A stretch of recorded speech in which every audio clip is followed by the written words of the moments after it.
Okay, well, hello everyone. Welcome to the Let's Talk on this Thursday. I'm Sarah from Solaviv team presenting to you, and here with me today is the wonderful Evelyn Sztojanov, transformational coach. But since I will never do her enough credit, I'd like her to just say and tell us a little bit about who she is. Thank you, Sarah, and thank you for the invite. Thank you for being here with me. It's a great opportunity. I was really excited to join the ranks of Solaviv because it's such a holistic team, and I'm very excited about working with everyone on the team. And I feel very aligned with the mission of Solaviv to bring holistic wellness to people all over the world. And I think that's very much reflected in my own path. I am a transformational coach as well as an entrepreneur. I started my own business with a unique wellness and fitness concept 8 years ago on the island of Mallorca in Spain. And I have been accompanying people as a coach for about 15 years. That's when I found out that my vocation was coaching. And I'm very excited to share with everyone what transformational coaching is about and how it can contribute.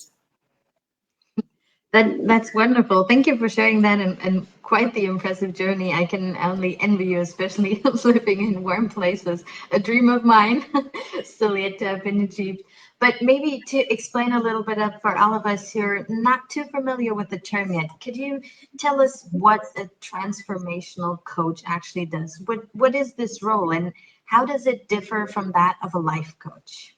Sure. So transformational coaching is what can get you from where you live to places like Mallorca. That's probably like the marketing part.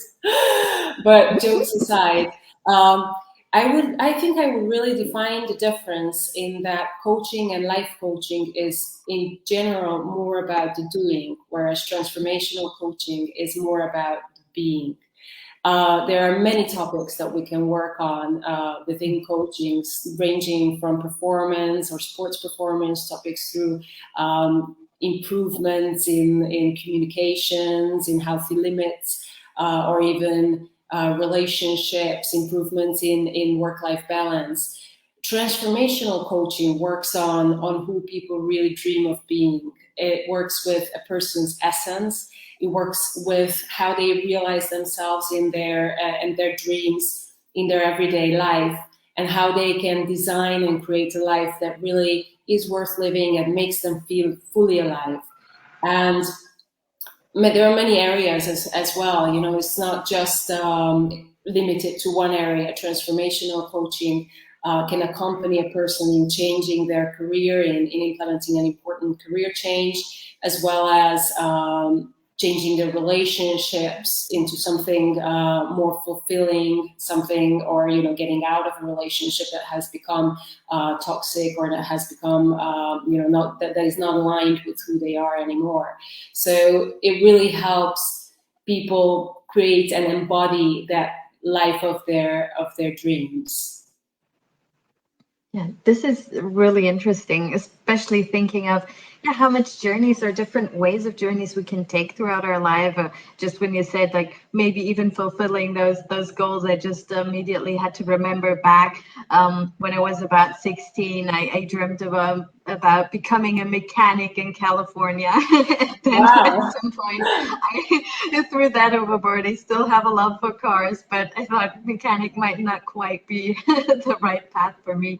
Um, but there's so many things, and you also think that it isn't just strictly about life goals, about career goals, but also about relationships, about toxic. And I see we do have an interesting questions from the audience. I'd just like to touch on that real quick. So.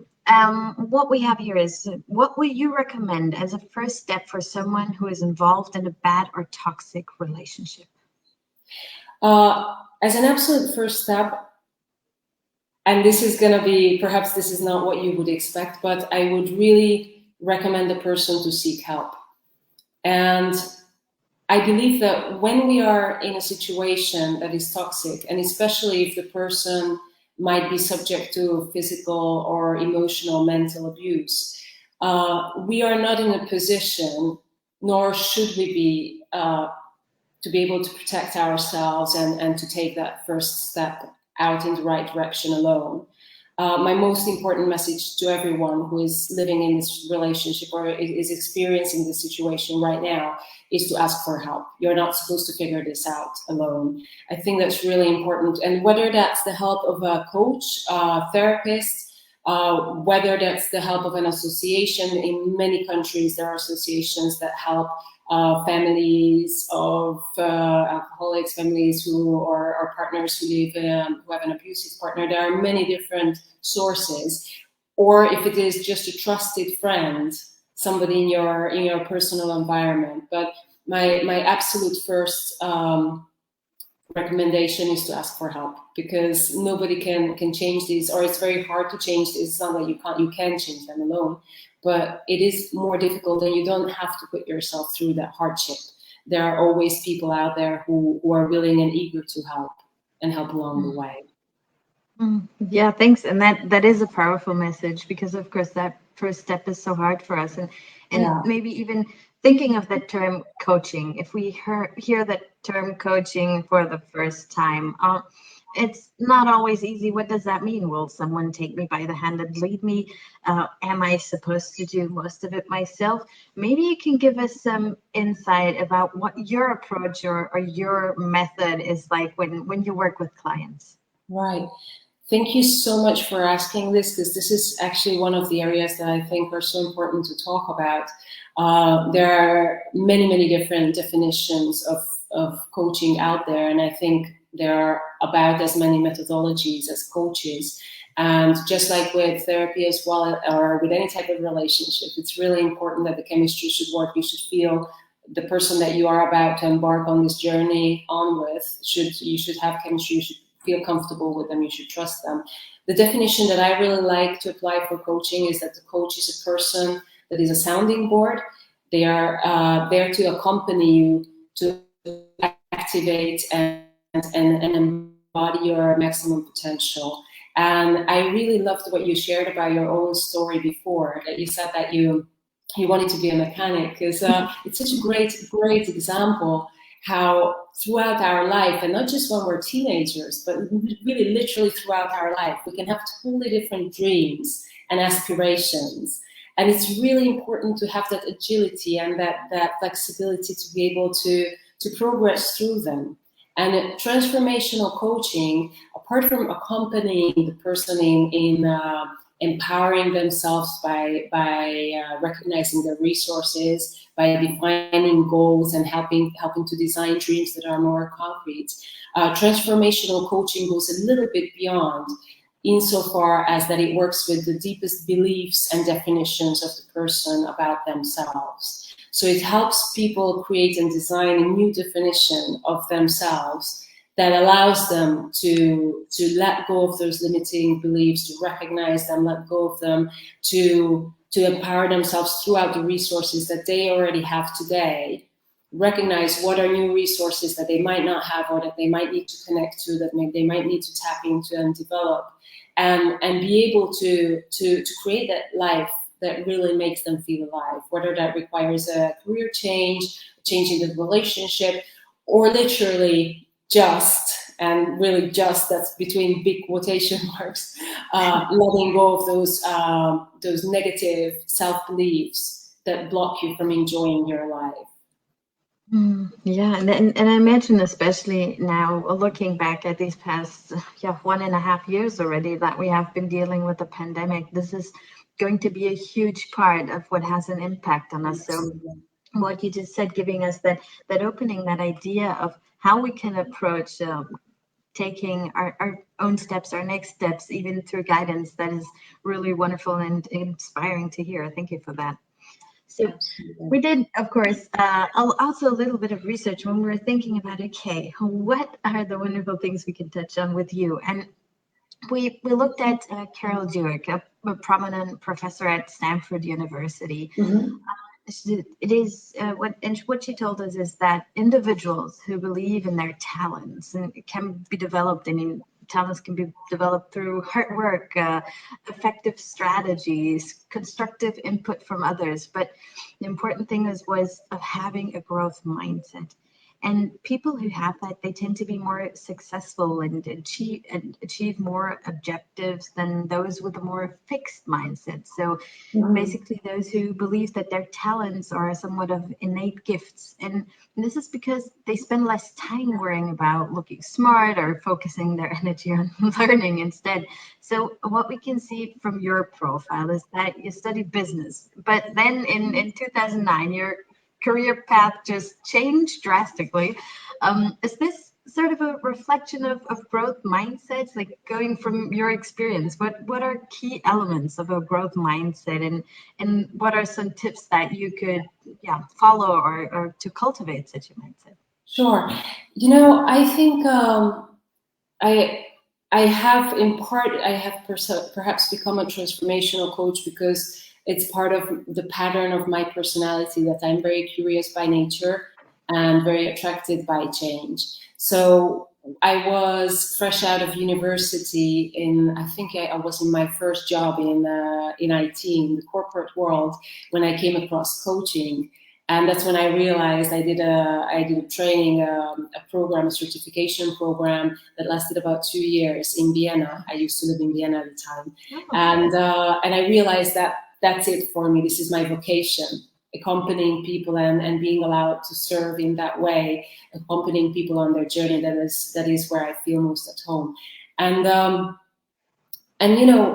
I had that vision of becoming a life coach and doing that full time, as well as running my own business. But I was also fairly young, even younger than now at that time.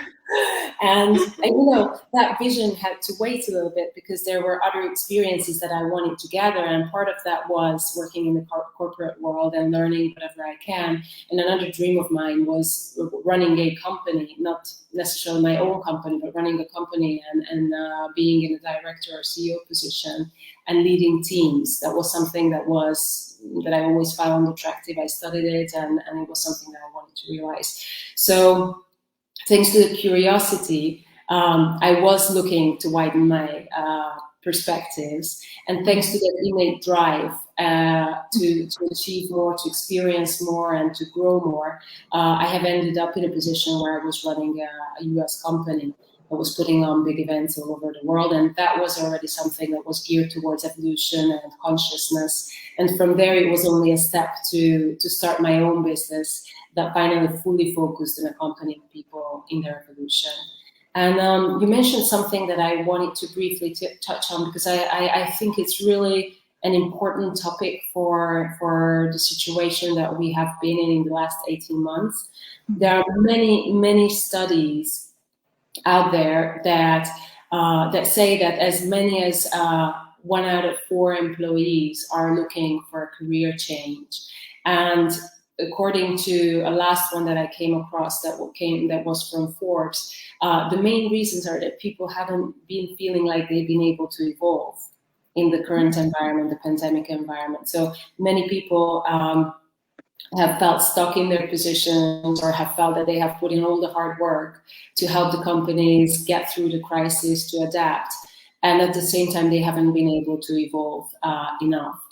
Like you said before, there are people, you always see that there are people who are more willing to change and who are looking to experience this growth mindset. And there are people who are not as outright proactive. But I think eventually everybody kind of comes to a hard stop where you either change or your current condition deteriorates. Because we are cyclical, changing beings. Nothing is stagnant in nature, and in human life, nothing is stagnant either. So you either evolve or you start to lose from that essence. And I think it's really important to take that proactive measure, because it's always easier when you proactively seek change. So my 3 keywords to get back to your question in transforming and looking for transformation and evolution would really be the curiosity, because that's the absolute basis of everything. Stay curious and just maintain that in everyday life. read things that are not directly in your direct professional scope, make new connections that with people who might be outside of your comfort zone. And then the second one is drive, and drive as in drive and daring, to be daring enough to try new things, to look into new areas, to dream. And the third one is discipline, that Jack in the box attitude, that if you're entering a new area, or if you're planning a new career move and your family says you'll never make it, you suck at this is not your thing, you can't make the jump with 55, you have 3 kids, you won't manage, be daring, find the ways. And that doesn't mean to jump blindly. You can prepare this jump, and that's what the professionals as well as family support can be there for. But be daring enough to look into your options and to see what else is there for you. This is so fascinating, and in hearing you speak, especially talking also about curiosity, about being daring, about taking that step, I immediately had to think back of when was the last time I did feel that way without thinking. And it somewhat brings me back to sort of an inner child, that time where you just wanted to find out about everything, every creek, every tree had a mystery in it. And at the same time, you weren't afraid of breaking your arm, you just wanted to climb higher. So I'm wondering, is this somewhat a thing that we should also be aware of, if maybe keeping in touch with our own inner child? Can this be part of it?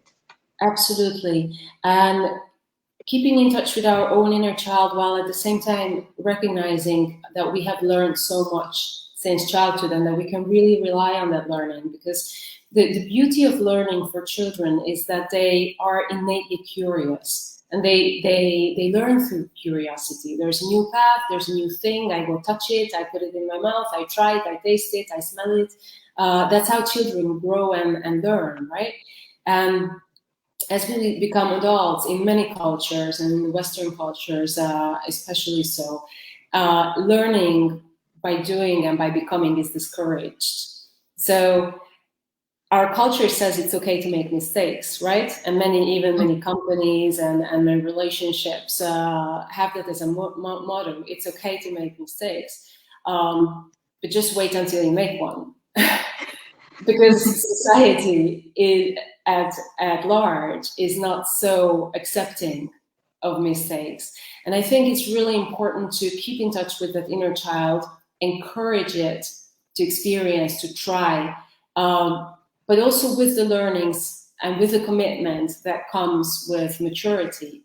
Because as adults, we know that if we end up making a mistake, we can apologize for it, we can make up for it, and we can learn and get accustomed to making different mistakes, not to keep making the same mistake. And in fact, I actually think that's one of the really good indicators when it's time for a change for someone. People will often, at least I get this question quite often in working with people, how do I know I should change? I don't have this clear vision of what I want to change into in my career or in my personal relationship. So how do I know it's time for me to change?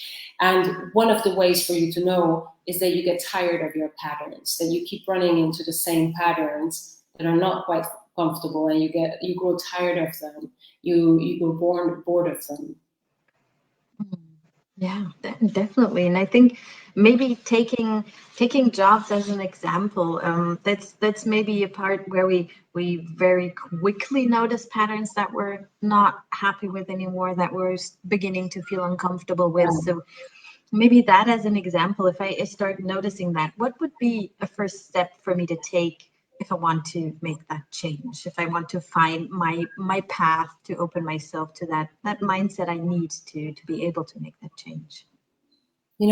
As much as I love change, I'll play the devil's advocate for myself. I think in the first round, it's really important to check, is it really a change of careers that you are looking for, or is it a change of conditions? Because sometimes within our careers, we get very used to working with certain people or working in a certain way.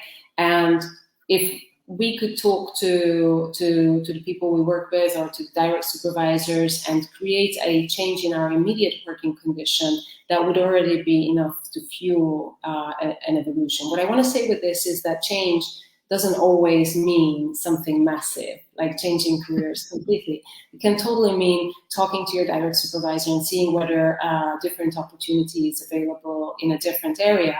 And what a transformational coach would help you with is, first of all, recognizing and defining that need and the desire within yourself, and recognizing and developing parts of your personality that would be required for a different type of role. Because in order to be someone else, we need to become someone else.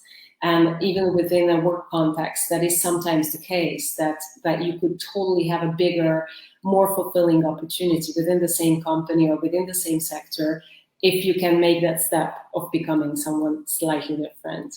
And if that is, if you've checked that that is not it, you really need a massive change, I always recommend people to start small unless a really big and very obvious opportunity is available, because change is best when it's sustainable. And what makes change sustainable is that you can support it and your environment and its effect on your family and everything else in your life allows for you to sustain it over time. So let's say that you have a family of 4 with 2 kids and 2 parents, and you're the one that is really ready for a change, and suddenly you get offered a change in a new country, so you move the whole family there. It's a really big, massive change, and then it turns out that you hate living in that culture, you can't integrate, or your spouse can't integrate. You're not finding your way around in that environment. So, before doing that massive jump, I would really recommend doing smaller steps. Is there a side job that you can take on? Can you develop skills within yourself and the personality, the values, the inner beliefs that go along with having that second job, or that go along with having a hobby? Like for many people, they see the calling, they feel the calling in themselves to become a coach. They have been leaders in their industry for a long time, but they're not sure, should I make this jump? Should I just leave it all behind? Well, maybe you can do a course, you can do a program, you can offer volunteer mentoring in a local youth center and see whether this is kind of your thing, or even a local business center. Go back to your old university and offer mentoring there for young professionals. Try yourself out in that field that you're interested in and see what it feels like. See whether it makes you feel alive, whether it makes you jump out of bed in the morning, whether it awakens those butterflies in your belly. So as I understand it, or maybe it's a part of it is also looking at my past journey, looking at roots I have there, and maybe seeing what I can utilize from what I already have achieved, so that I can use that to really broaden my own sense, my own mindset. So I'm really liking these ideas, especially because it gives me something to hang on to, especially what you said with big changes having big impacts that I can't always necessarily grasp in its toll until it's, well, so to say, quotation marks, too late. But instead finding an anchor for myself, that little sweet spot of feeling comfortable and still, and as you said it, that taking yourself out of your comfort zone to being able to even experience things that give you the opportunity for change. So maybe you could give us a little bit insight also, how would we best deal with our own motivation? Like, how can we manage our motivation if we want to achieve goals, short-term goals, long-term goals, but how can we muster up enough drive when thinking of the little steps you already described for us just now? I think there are a number of first things that we can really work with here, and one of them is imagining that person, and this is pure dreaming, having a nice coffee in hand, or having a nice drink of your choice, and sitting down and taking some private time to think about what it would feel like to be that person. Not so much what the doing would be like, I'm not talking about an action plan, how to get there, but who do you need to become? How would you like to feel? How would it feel to be that person who has that situation? How would it feel to be that person who has that job? How would it feel to have that type of relationship that embodies those values that you're looking for, or those experiences? What would it feel like to be that person? This is a really good start for many people, because some people have a clear idea, and like you said, they have something in their past experiences that can serve as an anchor. I love that you use that word, that can serve as an anchor for them to see that. On the other hand, there are also people who have never experienced. They know that there's something that they would like to experience, but they've never experienced it. So they don't really have that reference point. And in those cases, I think it's very, very helpful to start by limiting the negative self-talk, because with so many people, what I see is that there's a vision of something that they might want to achieve, but they are their biggest enemies in how they talk about themselves and what thoughts they keep programming about themselves. And becoming conscious of that, and even writing it down on a piece of paper on one side, and on the other side converting it into something positive, converting it into an affirming statement, Mm-hmm. that can be super helpful, because it gives you a different perspective. And I think in many cases, the first step that needs to be done is we need to stop being our worst enemies and our worst critiques, and start cheering ourselves on. And then once you get a sense of that excitement of how what it is that you are, how you want to feel and what you want to move towards, whether that's a change in your private life, in your relationships, or in work, I always like to reach back to classifying that image and that vision in 4 aspects. And those 4 aspects, they're pretty street talk style. So that that vision needs to be, for me, that needs to be sexy. It needs to be attainable. It needs to be measurable, and it needs to be serendipitous. So by sexy, I mean that it needs to make you feel excited. It needs to make you feel like, I want to go get out there and become that person, and go after that career change, or do that thing. It needs to be exciting. It's not just a goal or an objective that you look at it and you go like, I know I should do it, but really, can somebody please make me? No, it needs to be exciting. It needs to make your juices flow. And then at the same time, it needs to be attainable, because if it's something that's totally out of your world, then perhaps you could define something else in a first step that's a little bit closer, and then go after that bigger thing later on.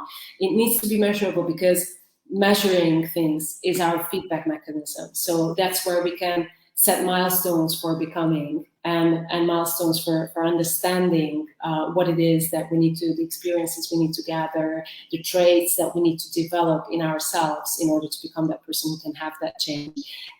And it needs to be serendipitous, because there's always a factor of chance and creating the situations where you can have the good luck of meeting people who will help you along the way. That's fascinating. It reminds me of a story, or just more or less a tiny report I read from one person who went to search for their roots in a different country, a country they haven't been living in for years, having lost the language as well, and it was really quite a struggle. And they had that lucky break of meeting one motivated person who didn't know them, but just said, "Hey, I'm here for you. I'm going to help you. I think this is fascinating what you're doing." And throughout that story, as I read it, it was so interesting how they had to adapt and adapt and adapt, because nothing turned out the way that they had hoped, that they had planned. They had everything set up, and it just went in a completely different direction. And I guess sometimes it's going to be very hard if we're going to face with changes we didn't expect. So thinking back on that little tip you just had, with maybe even writing the negative on one side of the paper and turning it over, could be just something that's there on my desk. And if I'm having that bad day, if I'm feeling a little gloomy, I can just look at that one side and feel, yeah, that's me right now, and turn it around and have sort of a source of energy I can just grab to give me that little boost. What a wonderful and helpful idea you have there. That's great.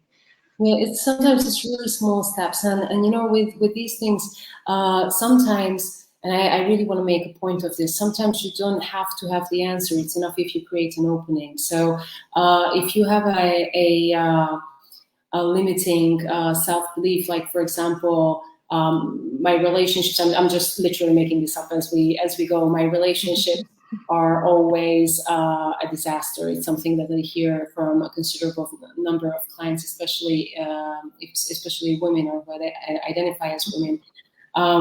My romantic relationships always end up being a disaster. So maybe, a positive statement doesn't need to be so far reached as something that you wouldn't identify with. You can say that I am open, or I open myself up to relationships that are nurturing and supportive of me. Because with that, you have already created a tiny little opening to be able to recognize the people who fit that description. So maybe not the right partner yet for you, but just that opening to start to surround yourself with people with whom the relationship is actually respective of your healthy boundaries, supportive, nurturing. And through that, you start practicing that pattern. So what happens is you become so proficient at living healthy, supportive and nourishing relationships that next time a potential toxic relationship partner comes along with whom you would have created a trauma bond before, you're gonna immediately go like, hey, this just doesn't fit my pattern, my current pattern of healthy, nurturing and supportive relationships. So thank you, but no thank you. And that's really powerful, because you start training yourself to become a person who is not looking for those trauma bonds anymore, but to become a person who is open and looking for those nurturing bonds and relationships and commitments. And that's really beautiful. So very often you don't have to have the final answer. You just need to create an opening that is actually supportive of the person that you want to become. Yeah, that's great. And I hear you. I think that is so powerful to have that point from which we can actually start. And maybe thinking a little on that, because sometimes we tend to manipulate ourselves and start to spiral because we're afraid of that change that we're trying to inflict. So maybe what could be some ways you could share? How can I develop some self-esteem to help me along that journey, to even help me for those little steps, or to help me trust myself in giving myself a little no or a little boost whenever I need it, in which area? Is there something you can share with us? I think there are three factors that are really important. One of them we already touched upon, which is recognizing and transforming, converting the negative self-talk. Because frankly, it is impossible to have somebody trashing you and criticizing you all the time, and at the same time for you to perform well. If you think about professional athletes, they have coaches who push them, who help them, who exercise positive criticism. But I can assure you that there's no athlete out there who would listen to the type of criticism and toxicity that many of us give to ourselves, being too critical of ourselves. And I think it's a really important step to become aware and conscious of that, whether that's the case for someone, and to start to convert it, to start to put a stop to it, even literally, when you notice it's coming, oh God, look at it, look at me, I failed again, or I again messed up, or I got there late again. Just say stop, let go of the feeling, and put something positive and something affirming, self-affirming in place of it. The second thing that I find really important is, again, using the sports example. Just like in a sports team, whether you're an individual athlete or whether you're looking at a team sport, you need to be surrounded by people who are driven in a similar way as you are, who are going to where you want to be going. So it's really important to surround yourself with people who will support you on this journey. If you're very self-critical and your self-esteem is low, remove yourself and avoid situations where you are harshly or toxically criticized. Many people experience this in the family, and sometimes we're not in a situation where we could actually counter that criticism. But anything that affirms your your auto-criticism and the toxicity that stops you from or that destroys or damages your self-esteem, that needs to stop. You need to stop listening to it. So whether that's by not going to certain family gatherings or certain environments, or whether it's by reaching out towards new friends or creating new hobbies where you can experience a different support group around yourself, I think that's really helpful. And then the third thing in terms of self-esteem is routines and rituals. So routines in terms of, routines, even routines like training, for example, physical training for many people. Starting to do a physical training starts to school your body in discovering that you actually are powerful, that you actually are flexible, you are capable of change. And that physical change, that everybody achieves when you're constant over time, is often enough to feed your self-esteem, to start to believe. And I see this a lot with clients, that when they are strong physically, when they embrace their strength and physical well-being, it's so much easier to embrace their mental and emotional strength as well. And also vice versa.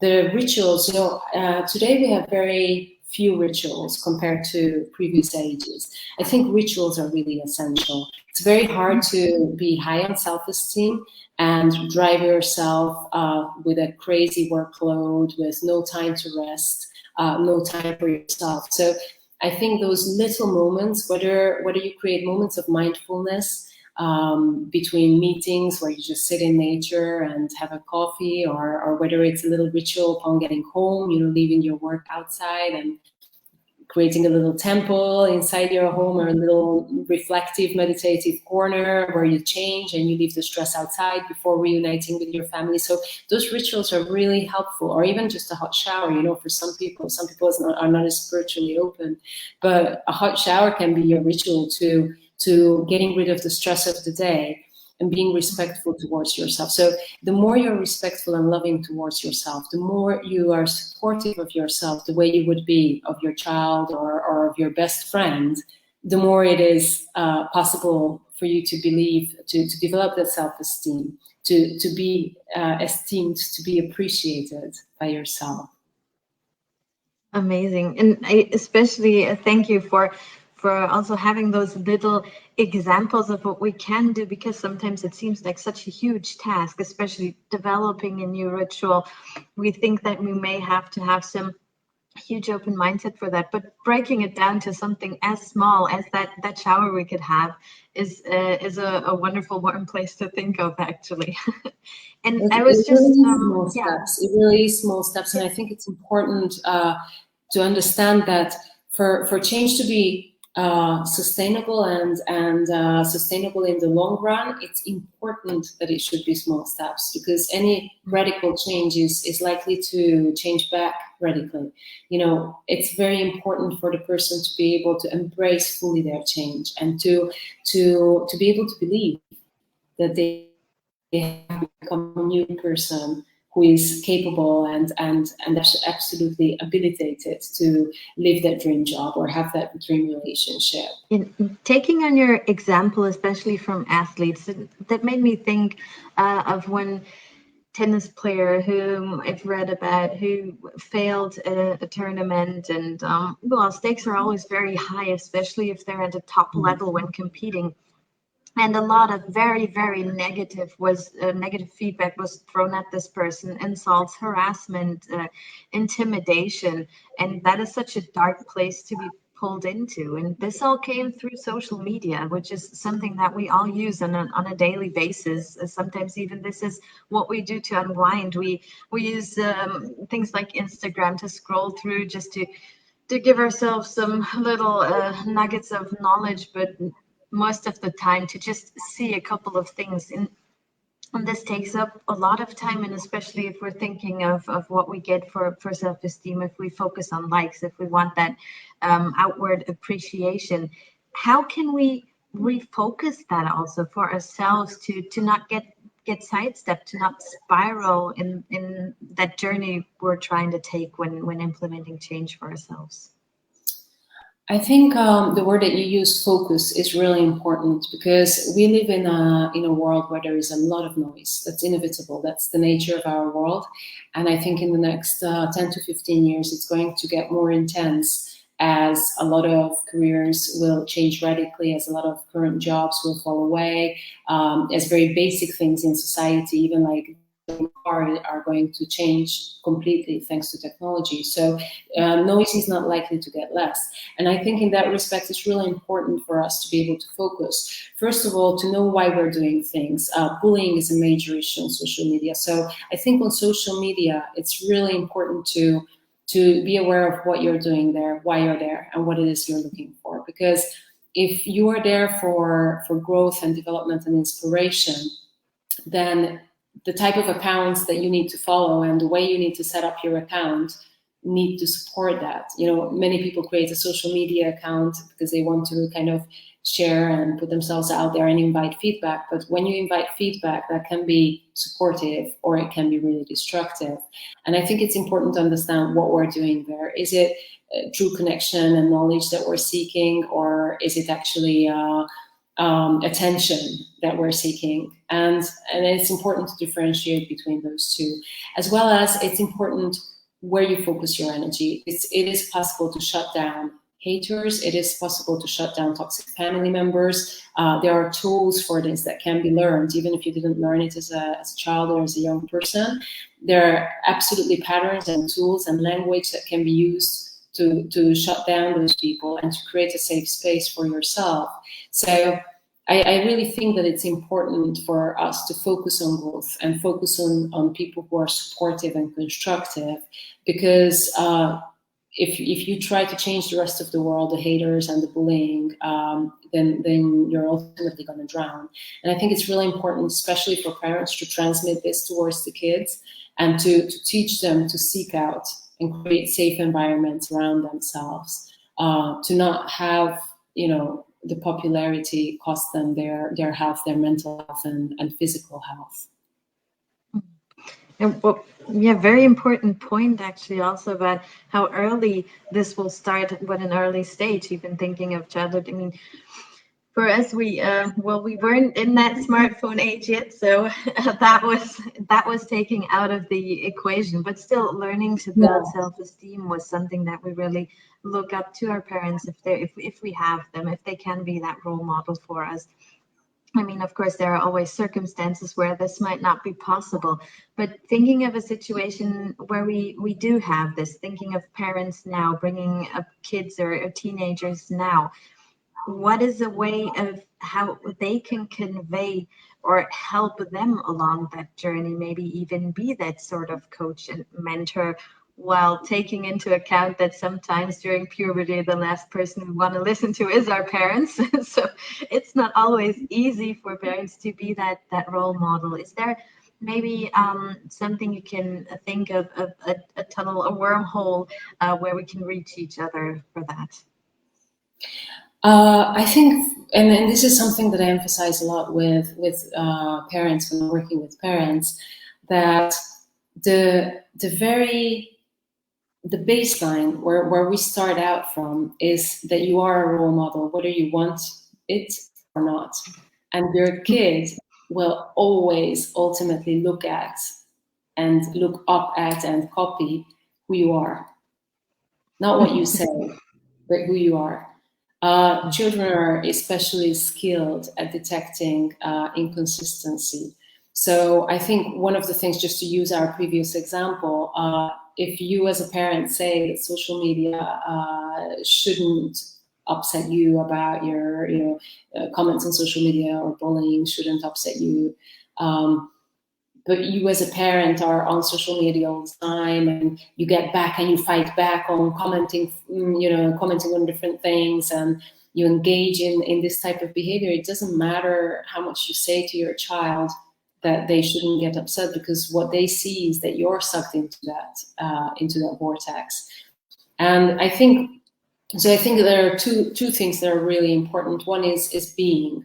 So you need to be clear about who you are and what are your values that you represent. And that needs to be represented in the online space just as much as in the offline space, because your kids are watching. And the second most important thing, which is perhaps even more important, is dialogue.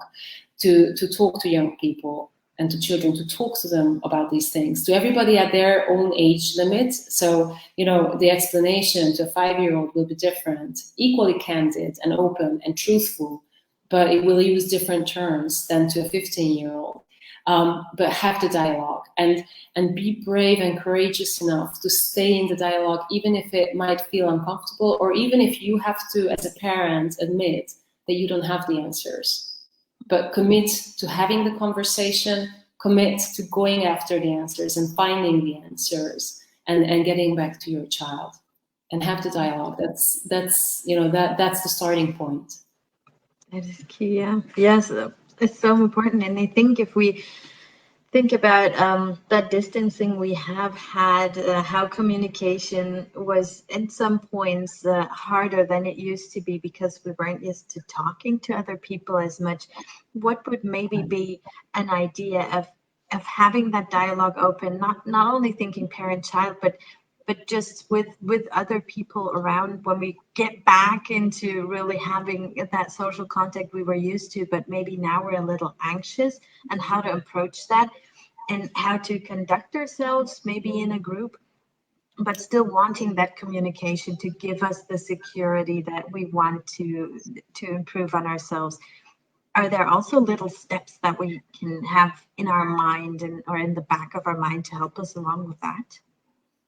I think one of the first things to remember is that everybody is way more concerned with themselves than how much they are concerned with us. I think very often when we're kind of conscious about going out there or feel uncomfortable, it is because we're afraid of judgment. We're afraid of how will I be perceived if I show this side of me. How will I be perceived if I go after my dreams and I fail? How will I be perceived if I go out and meet with friends post the pandemic, but I don't want to hug and kiss and I want to wait in the distance? Just throwing different examples out there. And people, even if there is a perception, people will, in most cases, forget about their perception way faster than how long we obsess about it. So I think it's really important to know that we need to be conscious about our needs, and we need to be articulate about our needs in our relationships. And I do think that community, if it's a healthy and supportive and nurturing community, it can be a total game changer. So I would really tell everyone to not be shy and to seek out those communities, whether that's through friends, whether that's your local baker, whatever it is, or family, or your work colleagues, or a hobby circle. But seek out those communities where you can go safely, where you can feel comfortable and ease yourself back into that social life again, little by little, because ultimately, while being conscious of everything we need to do in the current pandemic world to stay safe and to make sure that others are safe, I think community and engagement within the community is really important. It's important for our mental, emotional well-being. It's important for our development. So that's a really big thing for us to find the ways back into community and to each other. So as social creatures, yes, this is something that we all need, or even have noticed. Maybe now, even if we were not so big a crowd person before, that we now notice this is something that I do miss. Even though if I were engaging in every single bit, but maybe just being in a cafe and seeing other people walking through downtown, just feeling that connection there. So yeah, thank you for emphasizing on that. I think it is a really big and important part of who we are and what will help us along the way. Yeah. So maybe if we think back on the grander scheme of growth mindset, do you have a tip for us, sort of maybe a mantra I can remember for myself that will give me that first stepping stone for starting my own journey in my growth mindset? I think it's a little bit different for everyone, but there's a there's a meditation that I like to do with my clients, which is, I mean, it's called a meditation, but just think of something very simple of you just sitting down in a corner, in a safe space where you feel comfortable to close your eyes, or just have a soft vision if you're not comfortable closing your eyes, where you will not be bothered, and and little by little walking yourself into that relaxed state, whether you imagine going down steps or you imagine walking into nature to a really beautiful place that makes you feel very comfortable, imagining everything you see around yourself in great detail. You arrive to this place, and you look for this one situation where you really felt throughout your life that you were growing, or that you were comfortable growing, where you felt that you were expanding. Almost everyone has that one example, and if you are from the people, some people for experiences that they have throughout life can feel blocked about this. Just think of something where you felt like you felt proud, or you felt comfortable of having achieved something. Even the smallest thing, like whatever, telling the cashier that the change they gave you back was the wrong one, or very very very small, very simple examples, and allow that situation to come to you, and look for that feeling, what it felt like. How did it feel like in your body? Where do you feel it? How did it feel like to feel this growth, to feel this confidence, to feel this excitement about growing? And that is the feeling that we want to kind of like encapsulate, and that we want to create as a memory pattern, so that we can tap into it whenever we come to a growth situation where we think that we might want to grow. At the end of the day, growth is not just possible, but it's something that happens almost unconsciously for many, many people. Even the things that we're learning today just to adapt to the modern world technologically, we are growing and we are learning, even if we don't realize that. And it's really important to discover the excitement, to get rid of the myth of growth. Growth doesn't have to be difficult. It can be fun. It can be exciting. It can be something that's part of your everyday in a conscious way. Amazing. Well, Evelyn, thank you so much, especially for this grand and positive final note. I think that is something that we can draw from, we can learn from, and we can now ponder upon ourselves. Thank you for giving us insight, for joining in this talk today, for giving us insight in what you do, and giving us a lot of food for thought. And yeah, we're very much looking forward to having many more growth journeys with you, and especially when people connect with you through us. Thank you so much for the opportunity. It really is. I'm very excited about being part of the Soul Vive team, and I'm very excited about the mission that we're embarking on together. So thank you for the opportunity to talk about this today. Amazing.